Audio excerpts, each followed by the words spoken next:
Establishment को एक बात कहना चाहता हूं कि हुजूर आपका मर्तबा, आपका रुतबा बहुत बड़ा है। ये बहुत छोटे छोटे काम है जिनमें आप पड़े हुए हैं। ये छोटे छोटे काम हमें करने दें। एतबार करें हमारे ऊपर कीड़े मकोड़ों पे। हम गद्दारों को ये मुल्क चलाने दो। आप मुहिब्बे वतन है, बहुत बड़े लोग हैं आप, बड़े बड़े काम किया करें आप। आपका रुतबा बहुत बड़ा है,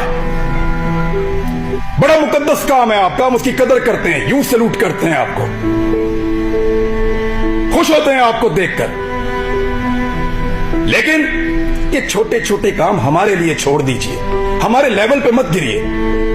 आप बीच में से निकल जाए ना तो इन सब माफिया को हम संभाल लेंगे, मीडिया वाले।